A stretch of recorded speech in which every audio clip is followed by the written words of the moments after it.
Hello दोस्तों। Exploring education आपका स्वागत करता है डेली हिंदू न्यूज़पेपर के करंट अफेयर्स की इस सीरीज में। आज हम बात करेंगे 14 मार्च के हिंदू न्यूज़पेपर से आपके लिए क्या-क्या इंपॉर्टेंट क्वेश्चन बन सकते हैं। आज के सभी क्वेश्चन आगामी एग्जाम में आपको कहीं ना कहीं दिखाई देंगे। बहुत ही इंपॉर्टेंट सेशन आपके लिए रहने वाला है अगले 10 मिनट। तो शुरू करते हैं, देर ना करते हुए शुरू करते हैं अपने सेशन को। पहला क्वेश्चन कह रहा है Anoop Barnwal versus Union of India case किससे जुड़ा हुआ है। देखो, मैं पहले इसका मुद्दा बता देता हूँ। भारत के कॉन्स्टिट्यूशन के पार्ट 15 में आर्टिकल 324 से लेकर आर्टिकल 329 तक मेंशन है इलेक्शन कमीशन का, जो एक 3 मेंबर बॉडी है। और इस 3 मेंबर बॉडी का जो अपॉइंटमेंट होता है, इसका जो अपॉइंटमेंट होता है वो प्रेसिडेंट के द्वारा होता है। और प्रेसिडेंट सलाह पर काम करते हैं एक कमेटी की, एक ग्रुपिंग जो राष्ट्र को नेम सजेस्ट करती है। उस ग्रुपिंग में शामिल होते हैं prime minister, leader of opposition party, जो भी ऑपोजिशन पार्टी है या लार्जेस्ट ऑपोजिशन जो पार्टी है वो उनमें से एक मेंबर, और प्लस एक union minister, senior union minister कोई भी होता है। ये लोग मिलकर आपस में सलाह करके नाम दे देते हैं राष्ट्रपति को, और राष्ट्रपति फिर इलेक्शन कमीशन का चयन कर देते हैं। अब ये मुद्दा सुर्खियों में क्यों है? क्योंकि अभी इलेक्शन कमीशन के एक मेंबर अरुण गोविल ने रिजाइन दे दिया है। और इससे पहले एक जो मेंबर का टेन्योर पूरा हो चुका था, तो अभी सिर्फ अपने पास चीफ इलेक्शन कमिश्नर बचे हैं, राजीव कुमार। तो जो 3 मेंबर बॉडी थी, अब उसमें सिर्फ एक बचे हैं। अब लोकसभा का चुनाव होने वाला है।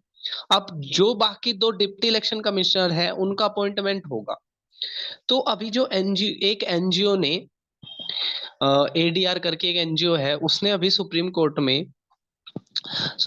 में अपनी अर्जी दाखिल की है। उसका कहना है कि अब जो इलेक्शन कमीशन का जो चयन किया जाएगा, वो कहीं ना कहीं लोकसभा चुनाव को प्रभावित करने के लिए किया जाएगा। तो ये उनकी शिकायत है। तो ये मुद्दा था, मैंने आपको बता दिया है। ठीक है। तो यहाँ पर जो पूछ रहा है, क्वेश्चन में पूछा है कि अनूप बर्नवाल का जो केस है वो किससे जुड़ा हुआ है। तो अनूप बर्नवाल का जो केस है वो इलेक्शन कमीशन के अपॉइंटमेंट से जुड़ा हुआ है, जिसमें ये मेंशन है कि भाई इलेक्शन कमीशन का जो अपॉइंटमेंट होगा वो प्राइम मिनिस्टर, एक यूनियन मिनिस्टर और ऑपोजिशन पार्टी के जो लीडर होंगे, ठीक है, उनकी आपसी रिकमेंडेशन से होगा। तो डी इसका सही आंसर हो जाएगा। नेक्स्ट बढ़ते हैं क्वेश्चन नंबर सेकंड की तरफ। क्वेश्चन नंबर सेकंड के में ना कुछ वन लाइनर आज की मैंने डाल रखी हैं। तमिलनाडु के गवर्नर है आर एन रवि। कल हमने हरियाणा के सीएम देखे थे, बंडारू दत्तात्रेय। तो अगर आप इस सेशन को रेगुलर फॉलो करते हो तो आपको सीएम, गवर्नर और जितनी अब अपनी कॉन्स्टिट्यूशनल पोस्ट होती है वो सारी आपको रिपीट होती रहेगी। Chief election commissioner Rajiv Kumar है, मैंने अभी बताया था। उत्तराखंड के सीएम है पुष्कर सिंह धामी। और क्यों मेंशन है वो नेक्स्ट में बताऊंगा। अगला है प्रोबिट्रा वाइल्ड लाइफ सेंचुरी, बहुत इंपॉर्टेंट है। भारत में राइनो की जो पॉपुलेशन काजीरंगा नेशनल पार्क में देखने को मिलती है। और सेंचुरी अगर आपसे पूछे, ठीक है, तो आपसे ये पूछेंगे एग्जामिनर कि राइनो की सबसे ज्यादा पॉपुलेशन किस सेंचुरी में देखने को मिलती है, नॉट नेशनल पार्क। तो प्रोबिट्रा सेंचुरी है जो आपकी असम में है। अगला अगर हम बात करें, महाराष्ट्र के नाम बदल कर रख दिया गया है। महाराष्ट्र के अहमदनगर का नाम बदलकर मराठा की जो क्वीन थी अहिल्या बाई होलकर, उनके नाम पर रख दिया गया है अहिल्या नगर। ये चीज आपने याद रखनी है। पीएम शब्द, पीएम शब्द एक शेयरिंग सर्विस बनाई गई है, न्यूज शेयरिंग सर्विस बनाई गई है किसकी? प्रसार भारती की, जिसका नाम है पीएम शब्द। ठीक है। पीएम शब्द क्या है? ठीक है, पीएम शब्द एक शेयरिंग बनाई गई है, न्यूज शेयरिंग के लिए एक प्लेटफॉर्म बनाया गया है प्रसार भारती का, जो पहले 1 साल के लिए, ठीक है, पहले 1 साल के लिए इसके लिए पैसे नहीं देने होंगे, और अगले साल, ठीक है, क्या देना होगा? इसका चार्ज देना होगा।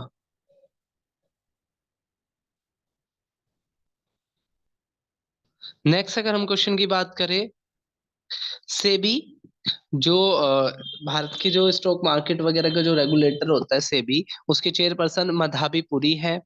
चीफ इकोनॉमिक एडवाइजर अनंता नागेश्वरन है। नेपाल के पीएम हैं पुष्प कुमार दहल। आईसीसी की इस साल के लिए जो टेस्ट का जो बेस्ट बॉलर की लिस्ट में टॉप किया है आर अश्विन ने, जिन्होंने अभी हाल ही में अपना 100 टेस्ट मैच भी खेला था और 700 विकेट भी इन्होंने ले लिए हैं। इसके अलावा अगर हम बात करें यहाँ पर, वो कह रहा है दिल्ली का मेट्रो फेज 4 अभी लॉन्च किया गया प्राइम मिनिस्टर के द्वारा। तो अब वो कह रहे हैं इनमें से कौन सा रॉन्ग है। तो पहली तो बात सही है, 2 नए ट्रैक बने हैं, एक लाजपत नगर से साकेत जी ब्लॉक 8 तक, एक इंदरलोक से इंद्रप्रस्थ तक। पहली बात सही है। एस्टिमेटेड कॉस्ट इसकी 8,400 करोड़ है, ये भी सही है। एक्सपेंडिचर जो होगा वो कुछ सेंट्रल गवर्नमेंट देगी, कुछ दिल्ली गवर्नमेंट देगी, और बाकी हम इंटरनेशनल क्रेडिटर से यानी कि बाहर से लोन लेकर आएंगे। इस साल साहित्य अकेडमी अवार्ड कितने लोगों को मिला, तो 24 लोगों को मिला। ठीक है, तीसरे का जो आंसर हो जाएगा वो हो जाएगा 24। अब कह रहा है पाई डे, पाई आज 14 मार्च है और 14 मार्च को मनाया जाता है पाई डे। ठीक है, जिसकी वैल्यू मानी जाती है 22/7। सर्कल के एरिया निकालने में भी और सर्कल का पेरीमीटर निकालने में भी पाई का यूज होता है।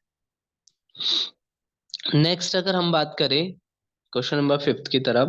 क्वेश्चन नंबर 5 कह रहा है which state become the first state in independent India have uniform civil code. देखो, अगर मैं बात करूं तो भारत में क्रिमिनल जो कानून है ना वो सब सेम है। अगर कोई किसी का मर्डर कर देगा तो सेम सजा मिलेगी। लेकिन क्या है, जो भारत के जो सिविल कानून है वो अलग अलग है। ये धर्म वाइज भी अलग है। हिंदुओं के जो कानून है वो हिंदू मैरिज एक्ट ऑफ 1955 से रेगुलेट होते हैं, जिसमें शादी, तलाक, प्रॉपर्टी, इस तरह की चीजें हैं। जो मुस्लिम के हैं वो उनके अलग चलते हैं। ठीक है, जो सिया वक्फ बोर्ड है उसके हिसाब से चलते हैं। क्रिश्चियनिटी के लिए अलग से क्रिश्चियनिटी एक्ट है। तो यहाँ पर क्या है, हर धर्म के लिए जो सिविल कानून है वो अलग अलग। और हमारे कॉन्स्टिट्यूशन का आर्टिकल 44 अनुच्छेद 44 ये कहता है कि there should be UCC, uniform civil code. लेकिन आप जानते हो आर्टिकल 44 डीपीएसपी का पार्ट है, directive principle of state policy का पार्ट है। और ये क्या होते हैं, इनकी कोर्ट में आप इनको क्लेम नहीं कर सकते हो। तो यानी कि एक तरीके से प्रयास होते हैं कि भाई इसके इसके ऊपर हमें प्रयास करना चाहिए, लेकिन ये बाध्यकारी नहीं होते। तो अभी तक जो था यूसीसी आर्टिकल 44 में था। और इसके तहत क्या किया गया है, गोवा में वैसे यूनिफॉर्म सिविल कोड लागू है, लेकिन वो पहले के टाइम का है। अभी कह रहा है अभी किस राज्य में यूसीसी लागू किया गया है, और वो इंडिपेंडेंट इंडिया का पहला स्टेट बन गया है। तो वो बन गया है उत्तराखंड। ठीक है, उत्तराखंड ने यूसीसी अपने यहाँ पर लागू कर दिया है। अभी ना राष्ट्रपति ने इस पे साइन कर दिया है। और किस आर्टिकल के तहत साइन किया है, आर्टिकल 201। आर्टिकल 201 भी आपने याद रखना है। आर्टिकल 201 के तहत भारतीय राष्ट्रपति ने अभी उत्तराखंड राज्य का जो प्रस्ताव था यूसीसी का, यूनिफॉर्म सिविल कोड का, उस पर अभी अपनी सहमति दे दी है। अब हम बढ़ते हैं आगे। Who was the chairman of the one nation one poll. तो देखो क्या है, भारत सरकार ने एक कमेटी सेटअप करी थी जिसका नाम था वन नेशन वन पोल। यानी कि पूरे देश में एक साथ ही चुनाव हो जाने चाहिए, लोकसभा के, राज्यसभा के, विधानसभा के, विधान परिषद के, पंचायत के, सारे चुनाव एक साथ हो जाने चाहिए, ताकि बार बार देश का माहौल खराब ना हो, बार बार रिसोर्सेज की कमी ना पड़े।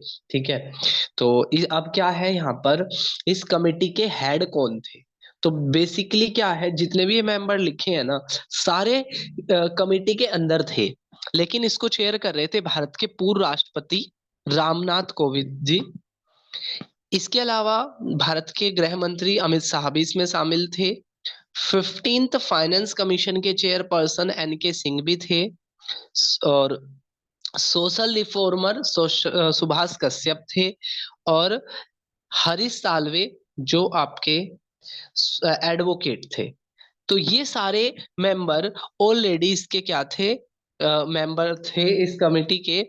लेकिन इसके जो हेड थे वो थे रामनाथ कोविंद, जो भारत के इससे पहले राष्ट्रपति थे। अब कह रहा है एक सूरज, पीएम सूरज लॉन्च किया गया है। सूरज की फुल फॉर्म आपसे एग्जाम में पूछेंगे। सामाजिक उत्थान रोजगार आधारित कल्याण। सामाजिक उत्थान रोजगार आधारित कल्याण इसकी फुल फॉर्म है। और ये बेसिकली क्या है, जो अपने एंटरप्रेन्योर है उनको क्रेडिट देगा, ये लोन देगा डिसएडवांटेज कम्युनिटी वालों के लिए, ताकि वो भी अपना कुछ सेटअप कर सके और आगे बढ़ सके। और वो कह रहा है कि यहाँ पर किसने इसको लॉन्च कराया है? क्या भारत के प्रधानमंत्री नरेंद्र मोदी जी ने, डिफेंस मिनिस्टर राजनाथ सिंह ने, या एजुकेशन मिनिस्टर धर्म प्रधान ने, या इंडस्ट्रियल मिनिस्टर हरदीप सिंह पुरी ने? तो इसको जो लॉन्च किया है बेसिकली वो भारत के प्रधानमंत्री नरेंद्र मोदी जी ने लॉन्च किया है। अब यहाँ पर क्या है, अंडर 23 सी के नायडू, कई बार पूछा है सी के नायडू ट्रॉफी किससे जुड़ी है, तो सी के नायडू ट्रॉफी क्रिकेट से जुड़ी हुई है। और पहली बार मतलब इसका इस स्टेट का ये इनका पहला टाइटल होगा। तो ये कर्नाटक ने जीत लिया है। किसको हराकर जीत लिया है, कई बार ये भी पूछ रहे थे किसको हराकर जीत लिया है। तो उत्तर प्रदेश को हराकर, ठीक है, कर्नाटक ने अपना पहला U23 सी के नायडू चैंपियनशिप जीत ली है। तो ये था हमारा 14 मार्च का हिंदी न्यूज़पेपर का करंट अफेयर्स। आपको ये कैसा लगा कमेंट बॉक्स में जरूर बताना। फिर मिलेंगे एक नई वीडियो में, तब तक के लिए टेक केयर, जय हिंद जय भारत।